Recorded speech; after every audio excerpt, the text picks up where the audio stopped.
These are in listen-only mode. Hello everyone. Welcome to Yes You Can Differentiate Math Stations. I'm Rochelle and I'm excited to be your host for today's webinar featuring the one and only Marsha McGuire from Differentiated Kindergarten. We'll get started with Marsha's presentation in just a moment, but first we have a few housekeeping details for you. For better audio-video quality, close all applications like Skype that use bandwidth.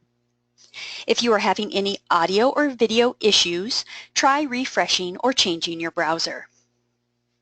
We will be using the question feature today since everyone is muted during the webinar. If you have a question, type it in the box. Let's practice now. Everyone, find the question box and type where you are from.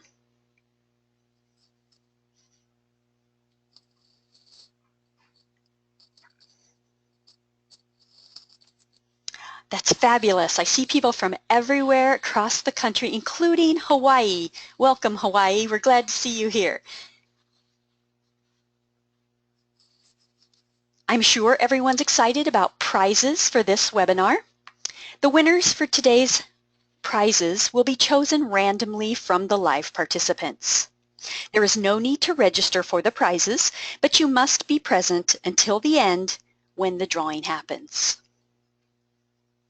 The prizes today: 5 lucky winners will receive a 1-year ESGI license, and everyone who participates in the live broadcast will receive a package from Marsha I Can Do It Myself 10-frame numbers card station. For attending live today, you will receive Marsha's I Can Do It Myself 10-frame numbers card station. In addition, Marsha will include a link to resources that she will mention during her presentation. You will also receive a certificate of attendance. The certificate of attendance will be emailed to you within 2 days. That email will also contain a link to today's broadcast. We at ESGI are thrilled that so many of you registered to learn with Marsha today. Thanks to all of you who are dedicated to helping children and families. Now I'm going to turn it over to Marsha. Let the learning begin. Hello everyone. My name is Marsha McGuire and I am a kindergarten teacher from a small district in northern Michigan called Cadillac. When I'm not teaching, I'm also the author of the blog Differentiated Kindergarten. I started blogging in 2012 as a way to share some ideas and activities that I use to bring differentiated instruction into my classroom. And I have to say it's been such a great outlet for me because I've met so many teachers around the country and around the world, and it's just been thrilling to be able to meet you all, and I'm delighted to spend tonight with you as well. So thanks for joining me. When I'm not a teacher, of course, my most important job is that I'm a mom and a wife to my best friend, Mike, my husband. I have 3 sons. McGill is 8, McCoy is 10, and Mikhail is 12 years old. We're just a little bit Irish in our family. While I've been teaching for 10 years and that is my first love, I do have to tell you that last year I stopped teaching for the year so that I could spend the year with my oldest son, Mikhail, as he was diagnosed with osteosarcoma in the fall. And I tell you this because I'm so grateful to so many of you that followed my blog, and when you learned about his diagnosis, you did exactly what I asked you to do, and you prayed for us, and I cannot tell you how much that meant to me. So from the bottom of my heart, thank you very much. I just wanted to take that moment to thank you all. All right, so let's get on with Yes, You Can Differentiate Math Stations. So to start with, I guess, being a typical teacher, someone who's in the classroom every day, which I am, I think that you find things that you're always going to struggle with. But likewise, there's some areas that over the years you feel like you've honed and you tweak and you think, you know what, I really feel pretty confident about this part of my teaching. And while I never feel like I'm done learning and making my instruction better, I'll tell you, I really feel confident about math stations and the idea and the implementation of differentiating. It's something that I feel good about and I'm confident about, and I want other people to feel confident about as well. So while I'm not an expert, I always try to be better every day, and I'm hoping that maybe some of my ideas and tips will help you so that you enjoy it as much as I do. So here's just a little bit of an outline of what we're looking at going to do today. While I'd love to talk to you about everything I do for math, I do math calendars and I do guided math, I really don't have time to cover all those things. So today I'm going to stick pretty much to math stations. I'm going to tell you why math stations are so important and why they're such a great instructional tool. I'm also going to talk about how you can plan and organize to make your stations more successful, what your first weeks of math stations should look like, how you're going to tier your math stations to differentiate to your students' different readiness levels, also some ideas for resources for station activities, and hopefully I'll get time to show you some activities that maybe you can make for yourself. So why math stations? I don't think that math stations or even differentiating is something that anyone should feel like they do just because they have to. I want you to feel passionate and I want you to feel like it's something important for your classroom to do. I mean, that's what's really going to make you buy into it. For myself, when I first started teaching, even though I was completely inexperienced and naive, I knew that based on the type of person that I was and the kind of children I've been around, I was never going to be one of those instructors that could just solely do whole group instructions. So my goal for math, as it was for all the other different areas of instruction, was to give my students a ton of hands-on experience and practice. I wanted them to be actively involved in doing math, and I wanted them to be working together with other children in small groups and pairs. I wanted them using manipulatives and math tools, and I wanted it to be challenging for them. But mostly I just wanted them to feel successful and to love math. And I wanted all this, of course, and I also needed to have students working independently because during math stations, ultimately, I wanted to be able to have that opportunity to pull students to work in small math groups. So if I did it correctly, I was hoping that this was going to be a really effective tool for me. But when I started teaching, even though I had really great intentions, my first math stations really sucked the life out of me. As a new teacher, I was so completely naive. I thought that I had to make a new station. I had to make 5 new stations every day for 5 days a week. I was literally making 25 stations a week for math, and it was exhausting.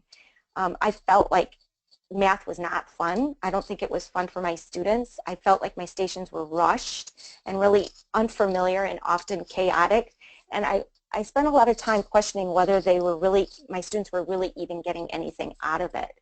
So one day I just said, you know what, I need to find a better way. And my better way might not be your better way, but I think the process of developing that plan of attack is similar regardless of what the outcome at the end is. So what I really needed to do is get my head around math stations first and ask some important questions that I needed to answer in order to implement them correctly. So I wanted to have an idea of what I wanted my math stations to look like. In my mind, what was it that I wanted to see? I need to know how many students were going to be at each station, how many days a week I was going to do this, how many rotations I would have on each of those days, how long students would stay at each of those stations, and how often would I be switching out or replacing those new activities. I also really needed to think about what my constraints were going to be. And what I came up with was that ultimately I just wanted my stations to be really engaging. I wanted them to be easy to manage so that I didn't have to do a lot of work for them, and I wanted them to be independent for my students.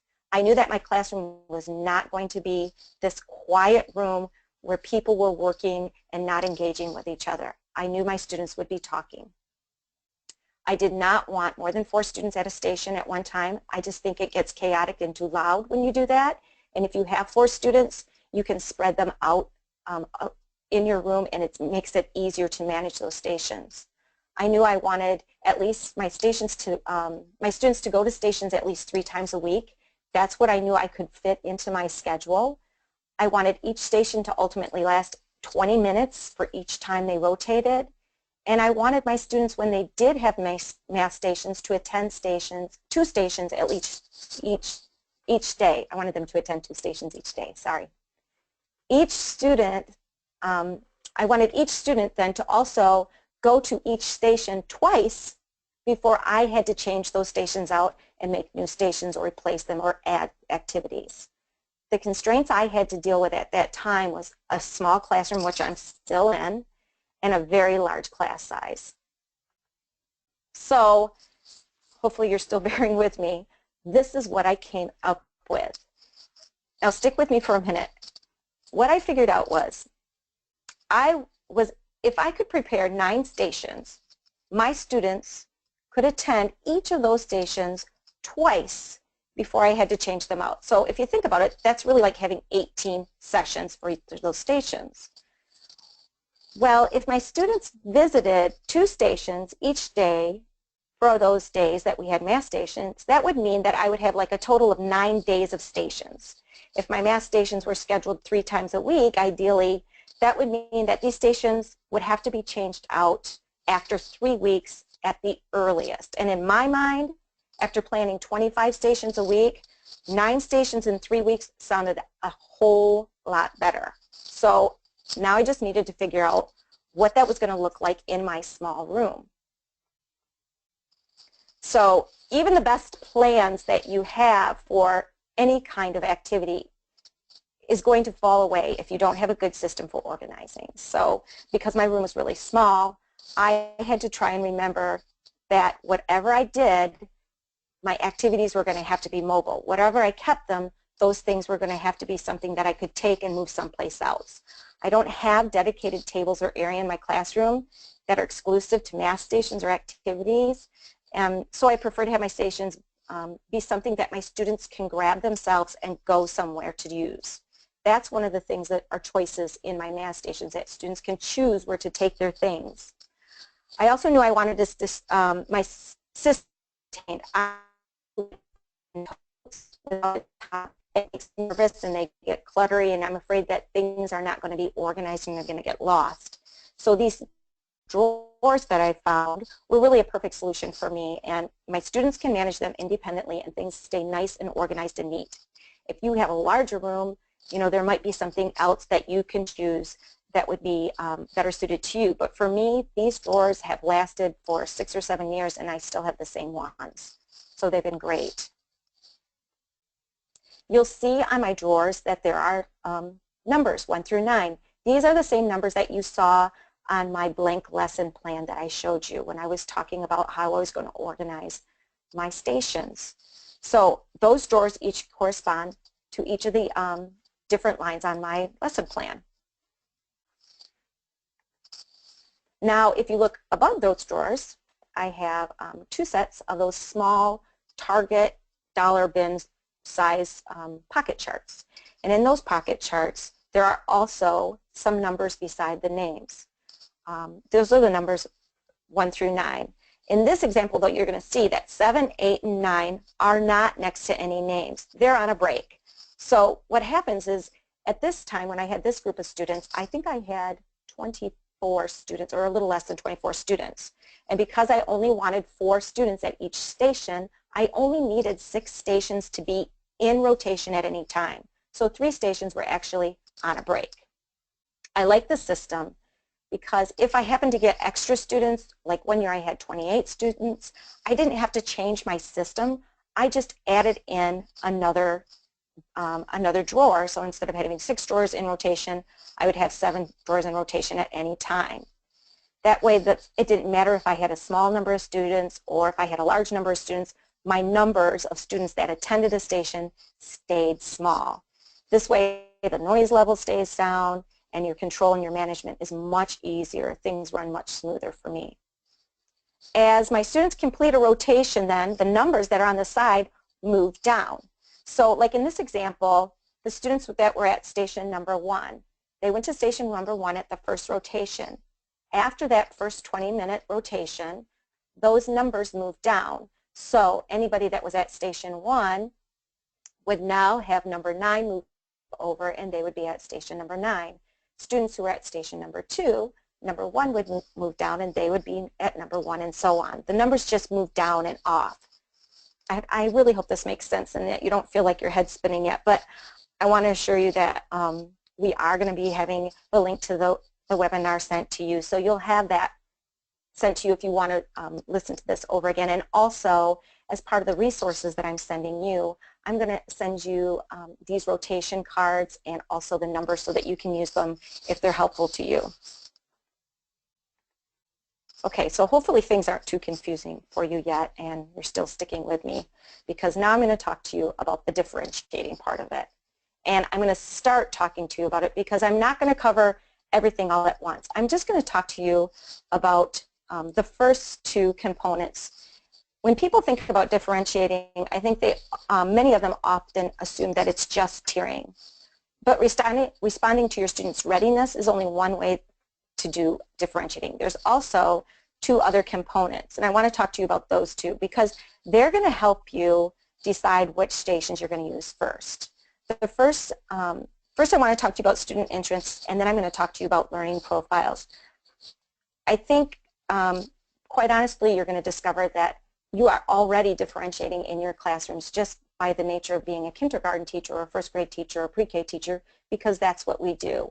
We respond to our students' interests and their learning profiles. It's just in our nature to do that. But let me show you how you can do it more specifically. So, okay, when I think about interest, for me, interest is the thing that's going to get my students hooked, and it's really going to make them love school and come back for more. So in kindergarten, though, we have that disadvantage in that we really don't have a lot of history with our kids. So, and they're also not as verbal, and they may be a little bit shy. So what I do at the beginning of the year is I send out this parent interest inventory form to my students' home, and then from the information that I get from their families, I kind of key in on what their interests are. And in some cases, when you have a really reluctant learner, knowing what they love, like for instance, they love dinosaurs or cars or horses, that could be the one thing that gives you the power to keep them engaged and interested in learning. So an example of this is when I was first teaching, one of the first years I was teaching in kindergarten, I had 20 boys in my classroom and 4 girls. And all of the kids, boys and girls, were really actively involved in our local sports organizations. They all played little sports. And this whole year, I could not for the life of me get this group of kids interested in sight words or learning their sight words at all. They were just not motivated. But so one day I decided that I was going to write their sight word levels on different balls. And as soon as I did that, all of a sudden it hooked them. They were into it. All they wanted to do was be a baseball word champ or be a soccer ball word champ, and it worked. So interest is the one thing that can be your secret weapon for differentiating. Use it, take the information and use it to your advantage anytime you can. One of the second components of differentiating then is responding to your students' learning profiles. The disadvantage we have in kindergarten is that so many students don't really know what their intelligence is. They haven't been exposed to these. They don't have any opportunities to even know what a naturalist or musical. And so I think in kindergarten, one of the things that we need to do is expose them to these different intelligences. So what I like to do is when I'm planning for my math stations or any other stations that I'm doing, I like to have this little poster next to me so that I can kind of keep these things at the front of my mind and maybe include these kind of activities so that I am exposing my kindergartners to these different kinds of intelligences. And eventually they're going to understand how they best learn or how they best represent their understanding. I also think it's really helpful little poster to have up in my rooms because sometimes I have visitors come into my classroom, and if they're not familiar with early childhood, they don't always understand activities that take place in there. So they may see a bunch of kids jumping around and not understand that those kids are hopping out their numbers or doing something like that. So I like to have it up, and I can just go over and just gently say, look, I'm differentiating and in response to my kinesthetic learners. So this is how we're learning how to count by bouncing out our numbers. This is also a resource that I'm going to be sending you too in the links. Okay, so now that you're considering your students' interests and the different learning profiles, let's talk about how you're going to set up those first stations. These initial activities, they're going to have two jobs for you. These activities are going to be the foundation and kind of the beginning of anchor charts that your students will play for the whole year. So it's going to give them a base. And of course, you can make new or different activities and games later on, but these first stations are really what you're going to build off from. These first stations are also going to help you find out where your students are in terms of readiness. So yeah, you know, in those first couple of weeks, it's pretty chaotic and you're herding cats and you're just managing and trying to keep them in one place. But as time goes on, you're also going to be able to gather some really important information about your students in terms of what their readiness is while you're sitting there managing those stations. Of course, the main goal of these stations are always going to be to get them familiar and independent with the games and the activities. And I don't want to sugarcoat it and let you know that it's going to come like immediately. The activities will not be completed with any kind of finesse or skill in the beginning.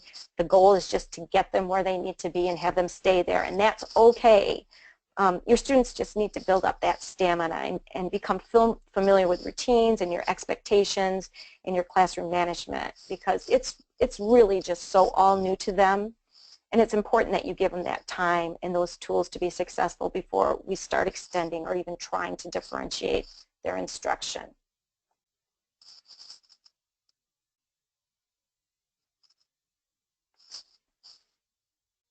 So anchor activities are going to be one of the things that's going to make your math stations successful. It's one of the biggest mistakes I made when I was starting out teaching. I thought, or somebody fed me some line, and I don't know why I believed it, but I thought I had to make different activities every day or my students would get bored. And that is just so not true, because, you know, I know that you all probably use Go Noodle in your classroom. I know I use Go Noodle in my classroom. And my kids love Popsicle, and they also love that troll song too. That's the other one they love. And I could play that Popsicle song or I could play that troll song every day, and would they ever get sick of it? No. It's just like that with anchor activities. Once a student loves an activity or a game, they want to play it over and over and over again. They don't care that it's the same activity. You can just make it interesting and more engaging by adding a new theme or challenging them with a new skill, or, you know, even adding new manipulatives. That's why I really love anchor activities, and I think they're so amazing. Your kids are going to become independent with these activities, and they'll be familiar, and they will feel successful, which will make them engaged in the activity. That independence is going to be really important. So here's a tip that I have that will help you make that independence a little bit easier to happen, and that's just by either having visual instruction cards, and some people call them I can cards. So even though you're working on making these activities familiar to your students in the first several weeks of math stations, just by having a little visual cue card in your math station is going to make it easier for them to be independent throughout the year, so that they never forget what they're supposed to do there. It doesn't have to be anything fancy. You can just click a picture so that they get some kind of visual cue, or you can use clip art, whatever is easiest. I don't really think it matters which one you use, just as long as they have something in there to help them. So when they get to their drawer, in my case their drawer, this is what the students would see for like the Play-Doh station. Their materials are there and their visual cue cards there, and they know exactly what to do. Once they've visited this activity a couple of times, you won't need to physically be there to give them instructions anymore, and that's our goal. Okay, so let's look at some typical anchor activities that maybe you could use in the beginning of the year for math stations, or you can start math stations at any time of the year, but this is just what I use at the beginning of the year because that's when I start. I'm going to go cover these pretty quickly, and then I'm going to show you, I'm really going to get to the meat and potatoes of how you can tier these activities to differentiate in response to your students' different readiness levels. But remember, the goal of these first stations is just to build recognition and independence with activities. We're not differentiating these yet. We're really just looking to build stamina and independence, and also get some valuable data to use while we get ready to extend that learning. So that being said, even though I'm managing and directing these stations during this time, I'm also going to be walking through and gathering some data as my students are becoming familiar with these stations. And you can do that in many different ways. You can gather your data by using a clipboard or a notebook, or I know some people use little cards on a ring. I personally use ESGI software, and I carry around my iPhone or my iPad with me so that as my students are starting up stations and they're learning the routine, I can get some data down for them so that as those stations progress, I'm going to have the data I need to make my groups and also drive my instruction. Okay, so some first activities, and these are the activities you saw on my lesson plan that I showed you a couple of slides back. This first one is really just an easy station. It's in these, your stations don't have to be like mine. The activities don't have to be like mine, and actually they shouldn't be. They should be, you know, based on your class interest and their learning profiles and what works best for you. But these are just some ideas to let you know kind of how it pans out and how it starts. This first station is a really simple count and color activity, and what I'm trying to do here is to appeal to kind of my artistic intelligence and my logical intelligences, but also, as you can see from this little guy, I'm going to get some good information and some good data about pencil grip and some fine motor issues as well. So that's really important to have later on. Students just basically use the mat and they count the number of items on that mat, and then if they can write the number, that's great, but otherwise they just color that the same amount of items on their color page. I also include in all of my first stations a write the room activity right from the beginning, and I do this because it appeals to my kinesthetic learners and my interpersonal intelligences, as students actually get to wander around and work independently to count different items on hidden cards around my room. Because let's face it, all kinders are kinesthetic. They all need to move constantly. All I'm doing is giving them permission to do so with this activity. So I like to introduce it early on because I know that this is an activity that I'm going to use all year. My students love it. It's super engaging, and they're motivated to be at this station, so I want to start it early. Another activity we play and use all year long is called hide and seek, and it's amazing that my students never get tired of this crazy game. It's really simple. There's just a little card that they hide behind one of the number cards or whatever skill they're working on, and one student hides it and the other ones hide their eyes, and then they turn around and they have to identify the card that they think the other little card is hidden behind. They love it. I use it for ELA, I use it for math, and it's something that I'm going to use all year long. So it's a pretty easy game and activity to teach them, and I know that it's going to stand the test of time, so I start it right out. I'm also a big supporter of sensory activities. If you know anything about my blog, you know that I love my sensory tables and my sensory bins, and I always have several of them going on.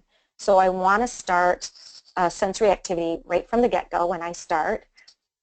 This activity is super simple. It was just sorting, and basically my main goal for this was just to give them an idea of the expectations when you go to the sensory table and kind of the routines for cleanup and those kind of things. If you don't have a sensory table and you're interested in sensory activities, don't worry. You can use any short-sided tote or bin to do sensory activities, and it works just as well. I also use, at the beginning of the year, these links. These plastic links are great for fine motor, and this activity gives me an idea of students and counting in number order. At the beginning, I only use a few numbers, maybe 0 through 10, but I can extend those for students who need those, and we'll use these later on throughout the year as well. It's a really simple activity, and I'm actually going to send you a resource that you can use like this. You just print off the cards and you punch a hole in them with a hole puncher, and they use them to link together. I also use I Spy activities. They're a great way to allow my kinders to use an engaging tool that they usually don't get to use, and it's challenging to them. I have to tell you, yes, they will stick that magnifying glass up to their eye and they'll say, I can't see a thing. But it does take some time to show them how to use it, and that's okay. Give them some time to experiment with it a little bit and figure out the best way to find the numbers that are hidden on the sheet. Once they get it, it doesn't take them very long. It's definitely a class favorite in my room, and I know that for me, I want to start it early because I can use it to extend skills very easily. I don't believe kindergartners or many grades get enough fine motor work, so anytime I can offer it, I'm going to do it. A really easy way to do that is with Play-Doh, and it's an engaging tool, and it appeals to your kinesthetic, artistic, spatial intelligences. And in this particular set of mats, I like it because it's a great starting point to see if students can produce a number they might not be able to write. So even though they might not be able to write the number 6, can they produce it with Play-Doh? They never get tired of playing with it. I also will have a spinner game because I use this throughout the year. I know this is going to be one of my anchor activities, so the first activity that I show them with spinners is pretty basic. All they have to do is count, and then they're going to bingo dot that number. If they don't do it exactly the way it's supposed to be, it's not a big deal. Basically, this first station is to show them how to use the tools and get started with independently working there. It's another good source though that I can build off in, and I'm actually going to be sending you all a link to a free spinner activity that you can use in your own classroom. So if you want to try it out, all you'll need is a transparent spinner, and you can do that. And finally, the last station I'll have in those initial stations is geoboards. I like having the chance to watch my students work with this visual and spatial challenge, but I also really think it's a good indication of what their fine motor skills are. And if, by the way, if you want these cards that go with it, the number cards, those are a free resource from Making Learning Fun, and I'm going to send you that link too on the resource page that I send you after tonight's webinar, so stay tuned for that. Okay, so those are my basic example of some first stations that you can set the stage for the rest of your year. I think it's really important to spend that time talking about setup, because unless you have a good plan and organization and expectations, I don't care how well you differentiate, your stations are going to fall apart and they'll be a disaster if you don't have it. So give yourself that permission to take that time to build up the stamina and model and practice with your students those skills that they need before you attempt tiering anything, because quite honestly at the beginning it's going to look rather chaotic. It might look like this picture up here, and all of these little ones think they know what they're doing and where they're going and what's it all about, but really it's only that little guy in the back with his hand sticking straight up in the air that is able to admit he doesn't have a clue. But they'll get there, and when they do, that's when you're going to start to expand and extend their learning. So why do we differentiate based on readiness? I think we understand that although 5-year-olds physically look different, they are not the same. We would never expect 2 5-year-olds to wear the same shoes, or even a classroom of 5-year-olds to wear the same shoes, the same clothes. We understand that they physically develop at different levels and different rates, but sometimes it's very difficult for us to accept that that's how they learn as well. But we need to accept that, and we need to understand that they're not all going to be on the same track in learning, and we need to respond to that. If we don't, what we're going to find is we're going to have students who are bored because something's too easy, and when students are bored, they tend to be naughty. Or you're going to have students that are frustrated because something's too hard, and when something's too hard, they get frustrated and they get naughty. So I don't like naughty in my classroom, so I want to make sure that my students have what they need and they're challenged just enough. So how's it done?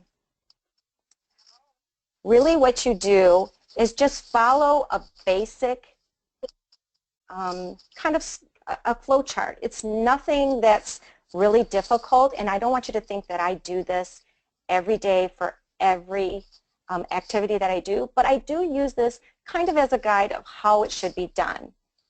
It can be a little bit daunting, I get that, but I don't want you to get overwhelmed with it, it's really not that bad. In a nutshell, what you're going to do when you're considering tiering is the first thing is you need to identify a key concept, because we're not teaching fluff. You know, you really need to know what your essential skill is and what the standard is that you want your students to know. So, for example, let's say your students are going to learn how to add and subtract to 10 using objects or drawings. Once you identify what it is that you're going to tackle, then of course you're going to do a brief pre-assessment of that activity, and then you're going to give your entire class really easy whole group introduction to the activity. So maybe in this case your students are going to act out and learn how to solve addition problems using number lines or manipulatives. Once that's done, then you can tier the activity. Let's say your activity is a write the room activity. And you decide that about 50% of your students are able to do addition 0 to 10. If you have some students that are ready to be expanded, those students could do addition to 0 to 20, or you have students that aren't really there yet. Those students might be doing addition 0 to 5.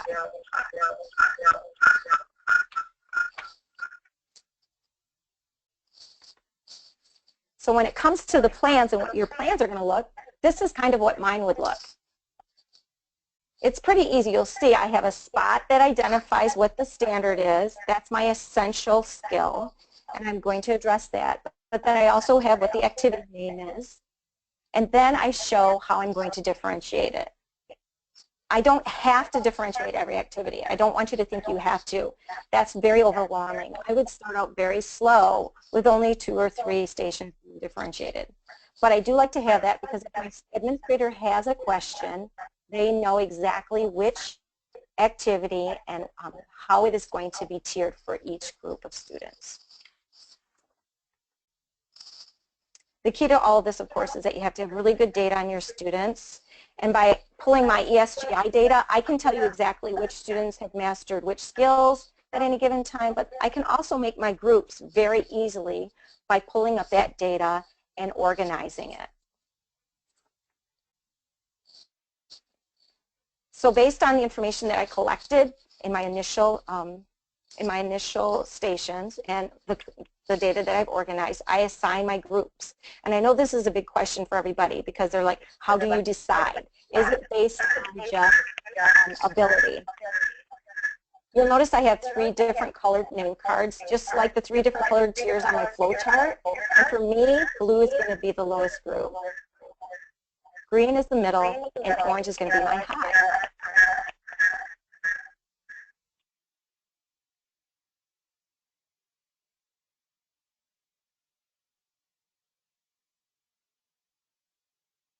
These stations aren't printed off on my computer or anything. They're merely just handwritten, written on a laminated card because I want to be able to have the flexibility of changing them quickly to a different color if I need to.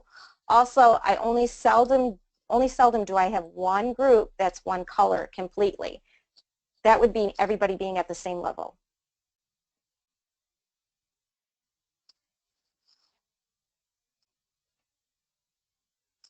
While I would never put all my high groups with my lowest groups, I do pair my mid and my highs together and my mid and my lows together. Student colors change really as we introduce or master new skills. So they're always aware and they're constantly checking, my students are always aware and constantly checking to see what color they are because they aren't necessarily the same color every time we do stations. If I see that they need to change, I'm going to change them. And just to keep them on their toes, sometimes I change the color order just because, let's face it, eventually they're going to figure out which group is high, medium, low. So by changing up the colors every once in a while, it just keeps them guessing a little longer.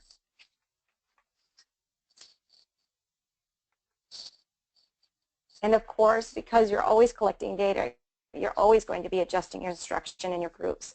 Those groups are never going to stay the same. You're never going to have the same kids in the same group, and your kids are never always going to be the same color. As you begin to be able to adjust your instruction based on those assessments you make, you're going to find that you are going to fine-tune your instruction and your groups, and things are going to become smoother and smoother. You always are constantly assessing, adjusting, and instruction. and instructing. It doesn't ever seem to stop, but that's what makes it successful. So you're probably wondering, okay, I see all these colors and I see your drawers, and I don't get how your students know what activities they're supposed to do when they get there. They're orange or they're blue or they're green or they're pink or whatever it is. But I have to tell you that for me, I know it looks great on paper, but it really does work when you actually get to the stations as well. What I do is I base everything on color. So I make it pretty clear what they need to do just by using some of these tools. I mean, anytime I'm out and about and I find something that I think I can use to make it easier to organize those activities, I'm going to pick it up. I use these stickers on poly envelopes, and I use colored bins, or I use colored pencil boxes. I also use those colored envelopes, pencil envelopes as well, so those are great. Sometimes if all I have is a white sticker, I'll use my Sharpies and I just color in my sticker and stick it on an activity. So this is what it might look like in the drawer when my students go, or in a sensory bin, and they're trying to figure out what activities they are supposed to use. If I'm using a sensory bin, like the one at the top, I might use colored pencil envelopes just to give them an idea of what they would be using. They just pull out the cards and they know that those are the cards that they're going to use in the sensory bin. They're not going to use the blue and the green cards if they're orange. They're only going to use the things that are in the orange bin. That's kind of how it works. And of course, there's other things to keep differentiating easy to use, keep differentiating easy too, and that's just to make sure that you're using those anchor activities and you're constantly going back to those space until it's time and you feel they're confident and you can add other activities to it.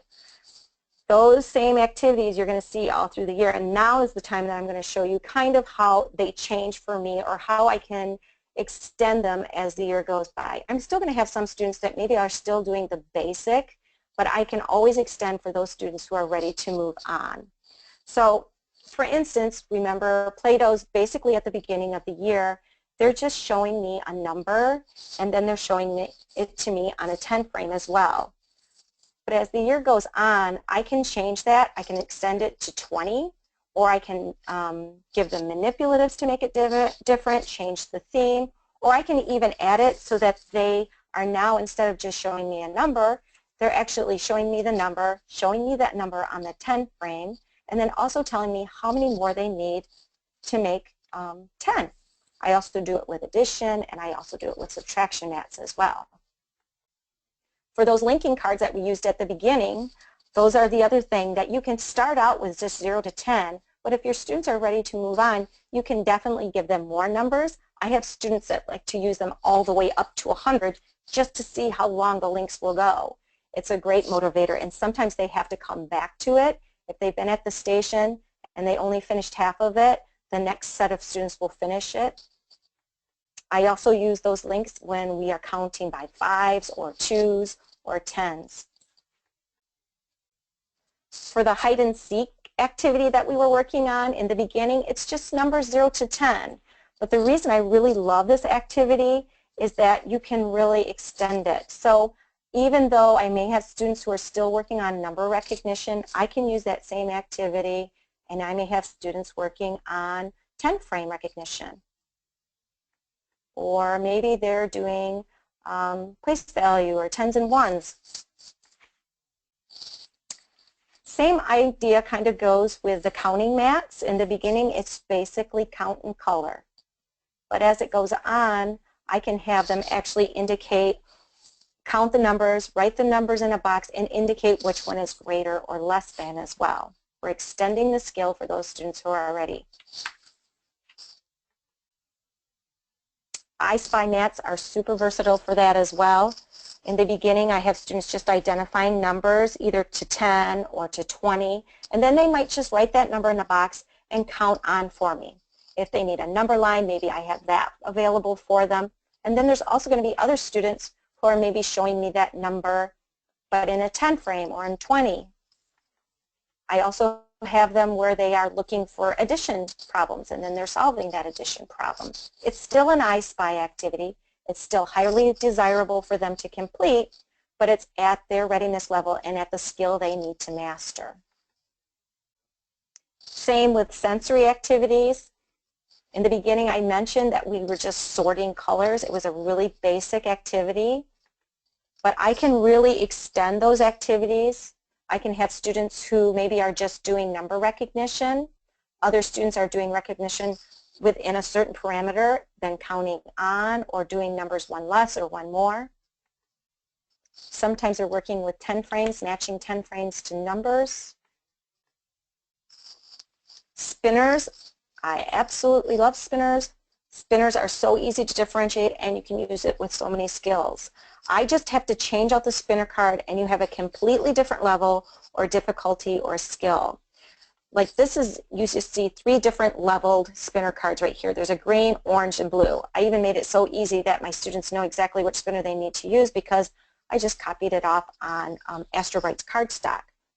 All of my students used the same recording sheet for this activity, but I differentiated the activity by changing out the spinner card. And all you have to do to make this super, super easy is to get transparent spinners, which you can get on Amazon. And what you do is you hot glue them to a CD case, and then you can just open the CD case and your students simply change out their spinners easily on their own. This is just an example of like how many different kinds of spinners you can use to differentiate. I have numbers, I have counting, I have addition, I have subtraction, I have tens and ones, you name it, you can use it. And if you think that the different games and activities that you're going to use, and then you think about all the different activities you can use for them, because it's not just like a color activity or a stamp activity. I have game boards that I use with a spinner, so bunk games, tons and tons of different activities that I can use to differentiate it out. Sometimes it's a greater or less than activity, depending on the scale. Here's a board game that we use with the spinners. My kids love color by, so this one, I used the same sheet with numbers. I used it with subtraction, so you can use sometimes the same sheet but just have to change out the spinner. This one was for some advanced kids in kindergarten. They were working with tens and ones and they added 10 more, or they would add 1 more. This group was adding 1 more. I even used it for time, and I know that that's not a kindergarten standard, but my kids were interested in time, so I ran with it. And so we were working on time and they used spinners to use it. I also love anything that makes stations more independent, and if they're self-correcting, that even makes it better for me, because I know that my students are going to immediately know whether they've done something correct or not. They're going to get that immediate feedback. So this is an incredibly versatile activity for me. These are self-correcting cards, and I can use this with almost any skill and differentiate them with just the different kind of activity and card that I use. In this one, students are simply showing me the number that they see on the card as a 10 frame, and then they're going to count on.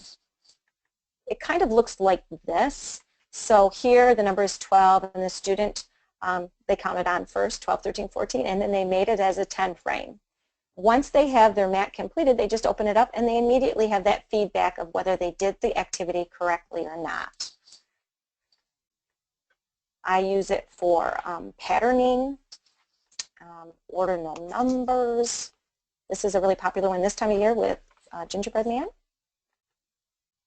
We can do it with making 10. So this is like that activity I told you. They show me 4 and then they tell me how many more they need. I can use it for addition. We use it for subtraction. I even do it for making numbers. So this is constructing numbers. So I show them the number and then they use the 10 and the 1 rods and cubes and they show me that number. I have sent you an example of this, I think a small packet of this, so that you can use this actually in your own classroom too. I even use these kind of activities with number bonds later on in the year. So it's super versatile. Here is a write the room activity. In the beginning of the year, of course, they're just counting. I just want them to learn how to write the room. Some students have this immediately, so I'm going to extend their learning, and maybe I'll give them a different response sheet, so instead of just recording the number, they're going to tell me the number that comes before and after. So I can keep the same cards up, but the response sheet is different. And most of these response sheets I laminate because I do not like to have a lot of paperwork for math stations. Actually, I just avoid it because I think it needs to be practiced. People always ask, well, how do you know they're doing the activity correctly? Well, usually they work in pairs, so they're usually policing each other, and let's face it, kindergartners are going to tattletale on each other if they're not doing something correctly. But also you can use a new program called Seesaw. I know that a lot of people use that, and their students can take a picture of their activity, and that can go into their digital portfolio, or you can have them read their numbers to a partner and have their partner sign off on it. There's lots of different ways you can do it that makes it so that you don't have to police these activities. Usually just setting the expectation in my classroom does it for me. I know my students are going to help each other. We talk about being responsible to our partners and making sure that we do our math stations, because if you don't do them, then you get to do something kind of boring, like write numbers with a paper and a pencil. So they usually really are on task. I haven't had too many problems with it. Here's an example of how Write the Room gets differentiated. So this student was actually working with numbers beyond 10 with 10 frames, and he was counting and then counting on, while other students were just working within a typical 10 frame. This is addition later on in the year. I actually got 3 levels working at this one. One set of students were just counting, a set of students were doing addition through 10, and another set of students were doing addition through 5. Later on in the year, we can do tens and ones, and addition, and even time. This was that same group of kids that were so interested in time, so I put some Write the Room for time up. And here's another one with subtraction, just to give you some ideas. As I expand and I add new activities, this is an activity that builds fluency in my classroom. It's called Yatta. It's actually a game that my boys have, they made up for me. Students flip a card and they race to see who can find the matching number on the mat. And the first one that says Yatta gets to keep the card. And I can extend this, I use it for ELA skills as well, but later on in the year they actually use it with addition. So here's just an example of how I might differentiate this activity. At this time of year, I have students who are still struggling with counting, so they'll have one set of cards. Another set of students are doing addition through 5, and yet another set of students are doing addition through 10. So they all get to play this game, which is highly desirable and they all love, but they're all doing it at their own level of readiness. We play a lot of bump games, and I'm not sure if you are familiar with this game. It's so easy. Basically, there's some numbers on a mat. You can see some numbers on there, and you can use spinners or you can use dice, and students, or whatever you would like the students to use to count. They identify the number, and they can put one of their markers, which I use snap cubes, on the space where the number is. If another student rolls or spins that number, they can bump your snap cube off unless you have 2 of them on there.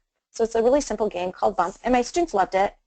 And so how do you make any game even better and more exciting? Well, you make it bigger. So this summer I made this game, Bump, but I maximized the size of it by going to that 5 and Under store. I don't even know if they have them everywhere, but they had these humongous foam dice, and I just made cards that I could put on the floor, and instead of using snap cubes, we use different colored solo cups. So this game is really super popular in my classroom, and the students roll the dice, and if they get that number, then they can put their cup on it, and unless somebody has 2 cups on there, they can bump them off.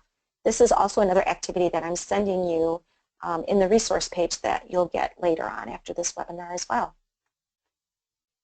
Roll, Save, Keep is a pretty basic game. It's just a game board with dice numbers on it, and you can use so many different kinds of skills with it. This one, my students were doing shapes. So the student rolls a number, and if they identify whatever is on that number on the grid, then they get to keep the card. In this one, we were just doing numbers, and also we were doing place value. This one, they were doing 3D shapes and numbers. And then there's some games you can just make. You don't have to buy games, or you don't have to buy anchor charts. I don't want you to think that that's what this is all about. Really, some of the times the best games that you can use, or the best activities you can use in your classrooms, are ones that your students come up with or that you can create. Of course, Jenga is the super, super easy one. You can buy Jenga cards or Jenga blocks at the dollar store, little miniature ones, and I actually like those better because they really help with fine motor and spatial awareness, visual spatial awareness. So that's an easy game you can make, and you can put any skill on them.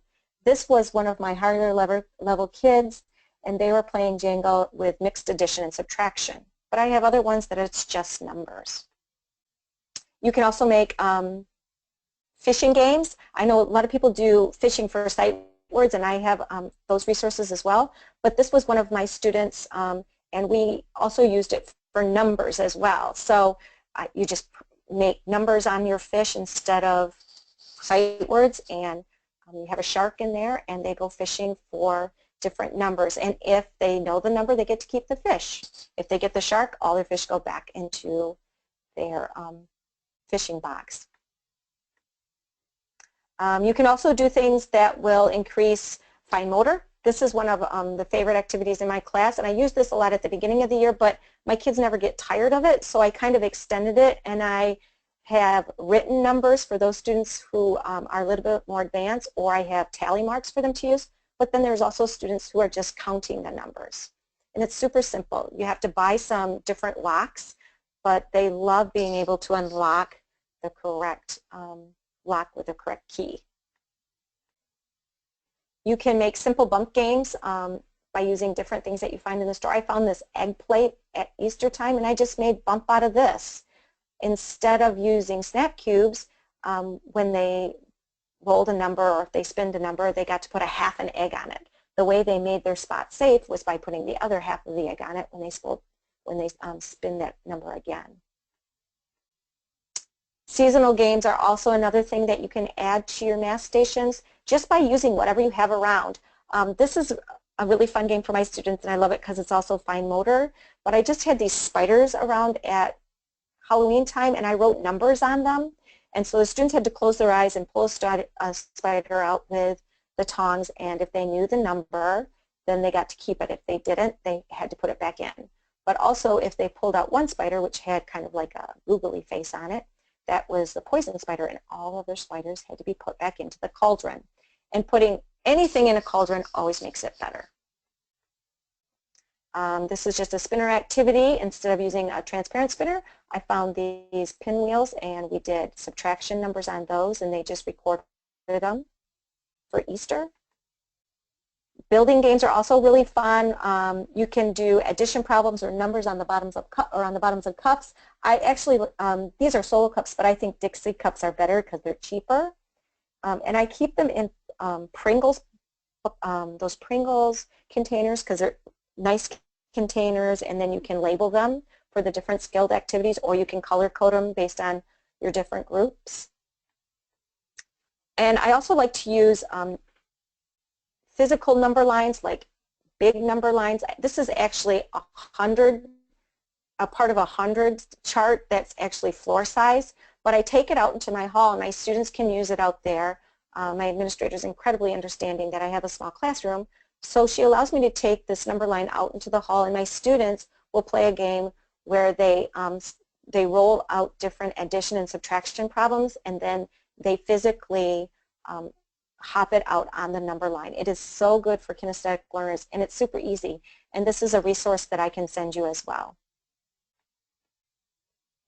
And card games, I think we often assume that, excuse me, that young children can't play card games, but I have to tell you, my students love card games, simple card games, and I have a list of card games on my website too that I like to use in my classroom, and it really helps with number recognition, so I always encourage families to use them, and also teachers. Excuse me. And so I guess what I just want you to do is not be afraid to take that step to try and start math stations. And if you're new, you are using math stations, definitely start out with just one or two of your activities and see if you can challenge yourself by differentiating them, just a few at a time, and getting your students started, because you're going to find out eventually they're going to understand and they're going to get where they need to be, and that chaos that you remember at the beginning of the year is going to fade away, and it's actually going to end up being their favorite part of the day, but I hope that it will also be your favorite part of the day too. And that's it for me. If you'd like to follow me, this is my website. There you go. I was just going to say that. Thank you so much, Marsha, for this wonderful information today. And we are going to pick the winners in just one moment, so please hang in there.